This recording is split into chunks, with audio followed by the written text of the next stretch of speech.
অনেক সময় আমরা দেখতে পাই একাদশী ব্রতে মহাদ্বাদশী যুক্ত হচ্ছে। তো 8টি মহাদ্বাদশীর উল্লেখ রয়েছে ব্রহ্মবৈবর্ত পুরাণে। একাদশী ব্রত মাহাত্ম্যের পাশাপাশি এই 8টি মহাদ্বাদশীর মধ্যে যেই মহাদ্বাদশী যুক্ত হচ্ছে সেই মহাদ্বাদশীর মাহাত্ম্য আপনার পাঠ করতে পারেন। সেই কারণে আজকের আলোচনায় 8টি মহাদ্বাদশীর মাহাত্ম্য আলাদাভাবে দেয়া রয়েছে, যাতে আপনারা সহজেই পাঠ বা শ্রবণ করতে পারেন। আজকের আলোচনাটি আপনারা সেভ করে রাখুন, যাতে যে কোনো সময় যে কোনো মহাদ্বাদশীর ক্ষেত্রে আপনি এই আলোচনাটি পাঠ বা শ্রবণ করতে পারেন। একাদশী ব্রত প্রসঙ্গে 8টি মহাদ্বাদশী ব্রত সম্পর্কে আমাদের বিশেষভাবে জানা প্রয়োজন। ব্রহ্মবৈবর্ত পুরাণে শ্রী সুত শৌনক সংবাদে অষ্টম মহাদ্বাদশীর কথা বলা হয়েছে। উন্মিলনী ব্যাঞ্জলি ত্রিস্পৃশা পক্ষবর্ধিনী জয়া বিজয়া চ এব জয়ন্তী পাপনাশিনী। হে ব্রাহ্মণ, উন্মিলনী ব্যাঞ্জলি ত্রিস্পৃশা পক্ষবর্ধিনী জয়া বিজয়া জয়ন্তী ও পাপনাশিনী, এই 8টি দ্বাদশী পরম পবিত্রা ও সর্বপাপ দূরকারিণী। এর মধ্যে 4টি দ্বাদশী তিথিযোগে এবং অবশিষ্ট 4টি দ্বাদশী নক্ষত্র যুগে আবির্ভূত হয়। এই সকল দ্বাদশী সর্বপাপ দূর করে ধর্মস্বরূপ সাক্ষাৎ শ্রীহরি একাদশী রূপে বিরাজ করেন। বেঞ্জুলি ও উন্মিলনী দ্বাদশী ব্রত তাঁর শরীরের মতো বলা হয়।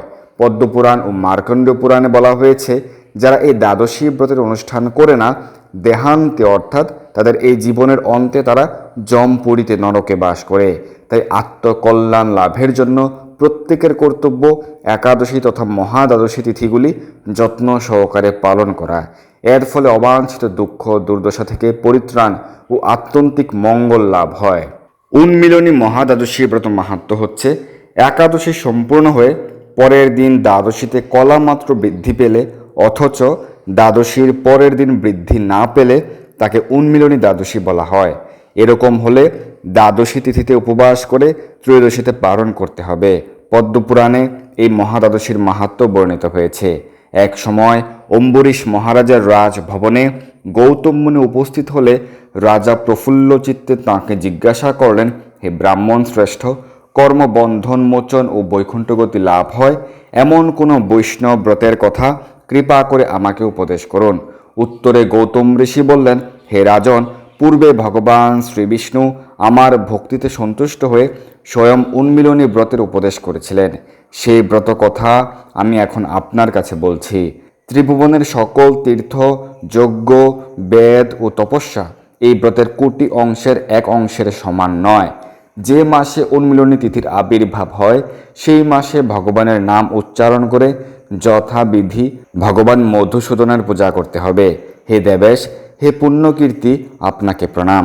আমাকে শোক মোহ ও মহাপাপরূপ সংসার সাগর থেকে উদ্ধার করুন। আমি শতজন্মে কিঞ্চিত পুণ্য করিনি, তবুও হে জগন্নাথ, আমাকে ভবসাগর থেকে উদ্ধার করুন। আপনার প্রতি অহৈতুকী ভক্তি প্রদান করুন। কৃপা করে আমার নিবেদিত এই অর্ঘ্য গ্রহণ করুন। এইভাবে অর্ঘ্য প্রদান করে নৈবেদ্য, স্তব, স্তুতি, আরতি, কীর্তনে ভগবানের প্রীতি সাধন করতে হয়। এইভাবে অনুষ্ঠিত ব্রতের প্রভাবে ব্রতকারী ধনবান, বিদ্বান, দীর্ঘায়ু ও পুত্রবান হন। ব্রহ্মবৈবর্ত পুরাণে বলা হয়েছে যে এই ব্রতে দান, হোম প্রভৃতি সবই অক্ষয় হয়ে থাকে। এই ব্রত অনুষ্ঠান না করা হলে মানুষকে যম দুঃখ ভোগ করতে হয়, নরক দুঃখ ভোগ করতে হয়। তো এই হচ্ছে উন্মিলনী মহাদ্বাদশী ব্রত মাহাত্ম্য। বেঞ্জলি মহাদ্বাদশী ব্রত মাহাত্ম্য হচ্ছে, সূর্যোদয় থেকে আরম্ভ করে একাদশী পূর্ণ হলে এবং দ্বাদশীও পূর্ণ হয়ে তার পরের দিন ত্রয়োদশীতে কিছু অংশ থাকলে ওই দ্বাদশীকে বেঞ্জলি বলা হয়। এক্ষেত্রে একাদশী না করে ওই দ্বাদশীতে উপবাস করতে হবে। পরের দিন দ্বাদশীর মধ্যেই পালন করতে হবে। ত্রয়োদশীতে পালন নিষেধ। পদ্মপুরাণে বলা হয়েছে, এই দ্বাদশী ব্রত শ্রীহরির অত্যন্ত প্রিয়। একটি অশ্বমেধ যজ্ঞ 1000 অগ্নিষ্টম থেকে শ্রেষ্ঠ, আবার একটি বাজপেয় 1000 অশ্বমেধ থেকে আরও বেশি শ্রেষ্ঠ, একটি পুণ্ডরিক 1000 বাজপেয় থেকে অধিক ফলবিশিষ্ট, একটি সৌত্রামণি সহস্র পুণ্ডরিক থেকে শ্রেষ্ঠ, একটি রাজসূয় 1000 সৌত্রামণির চাইতেও শ্রেষ্ঠ, কিন্তু একটি বেঞ্জুলি ব্রত সহস্র রাজস্ব অপেক্ষাও অধিকতর শ্রেষ্ঠ। কলিকালে বেঞ্জুলি এই শব্দ উচ্চারণ মাত্রই শত সহস্র জন্মের পাপ দূরীভূত হয়ে যায়। শ্রী গুরুদেব খুশি হলে শ্রীহরিও প্রীত হন। অতএব এই তিথিতে শ্রীহরির প্রীতির জন্য শ্রদ্ধা সহকারে গুরুদেবের পূজা করতে হবে। রাত্রি জাগরণ করে কৃষ্ণ কথা শ্রবণ করতে হবে। গীতা, বিষ্ণু সহস্রনাম ও শ্রীমদ্ ভাগবত যত্ন সহকারে পাঠ করা কর্তব্য। নৃত্য, গীত ও সংকীর্তনে শ্রীহরি পরম সন্তুষ্ট হন। এই ব্রত অনুষ্ঠানে সর্বতীর্থে স্নান ও সমস্ত প্রকার দানের ফল লাভ হয়। পূর্বজন্মার্জিত পর্বত পরিমাণ পাপরাশিও এই ব্রত পালনে অচিরেই দূর হয়ে যায়। এই হচ্ছে বেঞ্জলি মহাদ্বাদশী ব্রত মাহাত্ম্য। ত্রিস্পৃশা মহাদ্বাদশী ব্রত মাহাত্ম্য হচ্ছে প্রথমে একাদশী, তারপর সমস্ত দিন দ্বাদশী এবং রাত্রি শেষে ত্রয়োদশী হলে তা ত্রিস্পৃশা নামে অভিহিত হয়ে থাকে। ভগবান শ্রীহরির বিশেষ প্রিয় এই মহাপুণ্য তিথিতে সযত্নে উপবাস করা কর্তব্য। এই ব্রতের পালন ত্রয়োদশীতে করতে হয়। পদ্মপুরাণে শ্রী সনত কুমার বেদব্যাস সংবাদে এই ব্রতের মাহাত্ম্য বর্ণনা করা হয়েছে। সনত কুমার বললেন, সর্বপাপ দূরকারিণী এই ত্রিস্পৃশা মহাব্রত সকলেরই পালন করা উচিত। চক্রধারী ভগবান বিষ্ণু ক্ষীর সমুদ্রে শিব, ব্রহ্মা ও আমার কাছে এই ব্রত সম্পর্কে বলেছিলেন, জড় বিষয়ে অত্যন্ত আসক্ত ব্যক্তিও যদি এই ব্রত পালন করে তবে তারা মুক্তি লাভের যোগ্য হয়। হে মুনিবর, বারাণসীতে ও প্রয়াগে প্রয়াণ হলে এবং গোমতীতে স্নান করলে মানুষের মুক্তি লাভ হয়, কিন্তু ত্রিস্পৃশা ব্রতে কেবল উপবাস ফলেই গৃহে থেকে এই মুক্তি লাভ হয়। এক সময় শ্রী জাহ্নবী ভগবান মাধবের কাছে এসে বললেন, হে ঋষিকেশ, কলিযুগের মহাপাপী মানুষ যখন আমার জলে স্নান করবে সেই পাপে আমি কলুষিত হয়ে পড়ব। এ থেকে পরিত্রাণের উপায় কি? শ্রী মাধব বললেন, হে গঙ্গে, সর্বকলুষ দূরকারিণী এই ত্রিস্পৃশা ব্রত তুমি পালন করো। ভগবানের নির্দেশে গঙ্গা দেবী এই ত্রিস্পৃশা মহাদ্বাদশী ব্রত পালন করে কলির কলুষ থেকে মুক্ত হন। হে মণিবর, বিষয় অনুরাগী ব্যক্তি কিংবা বিষয় অনাসক্ত উভয়ের পক্ষে মুক্তি লাভ করা কঠিন, তাই মুক্তি দানকারী এই ত্রিস্পৃশা ব্রতের অনুষ্ঠান করা কর্তব্য। এই হচ্ছে ত্রিস্পৃশা মহাদ্বাদশী ব্রত মাহাত্ম্য। পক্ষবর্ধিনী মহাদ্বাদশী ব্রত মাহাত্ম্য হচ্ছে অমাবস্যা কিংবা পূর্ণিমা সম্পূর্ণ হয়ে প্রতিপদে কিছুমাত্র থাকলে তার পূর্বের দ্বাদশী তিথির নাম পক্ষবর্ধিনী। এই অবস্থায় একাদশীর দিন উপবাস না করে দ্বাদশীতে উপবাস করতে হয়।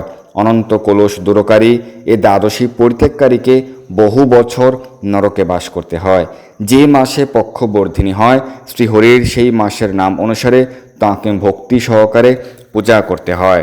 সংসার অর্ণব পোতায় পাপ কক্ষা মহানল নরকাগ্নি প্রশমান জন্ম মৃত্যু জরাপহ মামুদ্ধর জগন্নাথ পতিতম ভব সাগরে গৃহণার্ঘ্যম মায়া দত্তম পদ্মনাভ নমস্তুতে।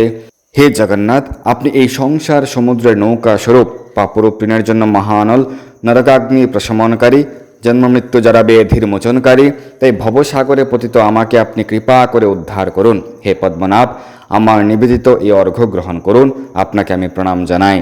এইভাবে ভগবান শ্রীহরিকে অর্ঘ্য নিবেদন করে নৈবেদ্য ও সুস্বাদু ফলমূল অর্পণ করতে হয়। নিজের সামর্থ্য মতো যত্ন সহকারে শ্রীহরির গুণকীর্তন ও রাত্রি জাগরণে এই ব্রত পালন করতে হয়। এই ব্রত পালনে 10,000 অশ্বমেধ যজ্ঞের ফল লাভ হয়ে থাকে।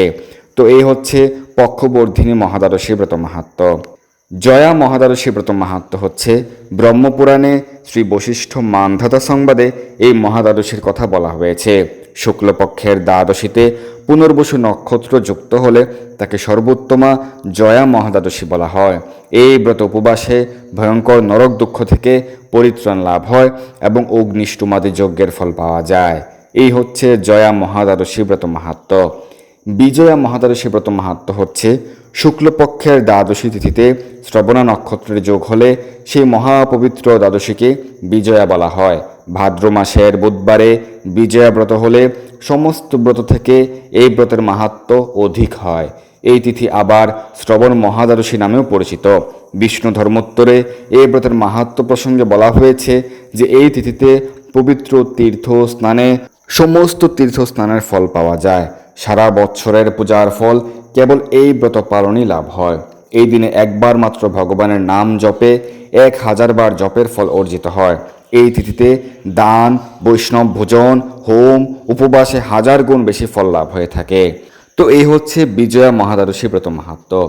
জয়ন্তী মহাদ্বাদশী ব্রত মাহাত্ম্য হচ্ছে শুক্লপক্ষের দ্বাদশী তিথিতে রোহিণী নক্ষত্র যুক্ত হলে সেই পবিত্র দ্বাদশীকে জয়ন্তী বলা হয়।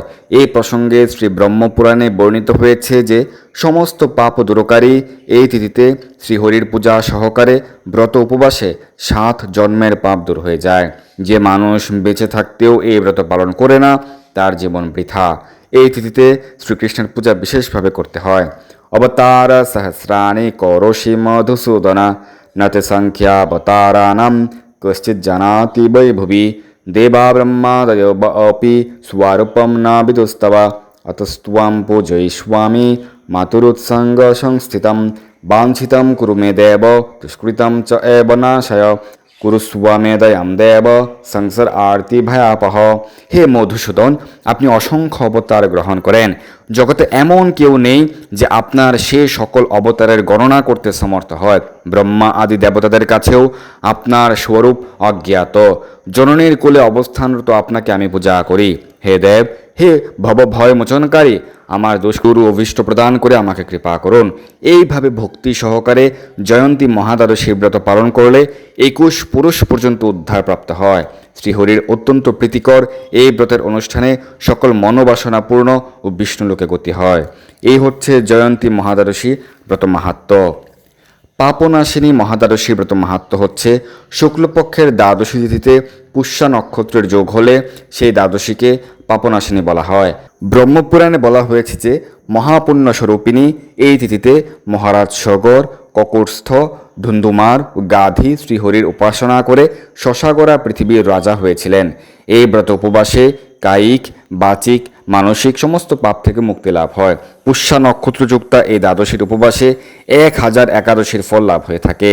এই তিথিতে স্নান, দান, জপ, হোম, বেদ অধ্যয়ন আদি অনন্ত গুণ ফল প্রদান করে।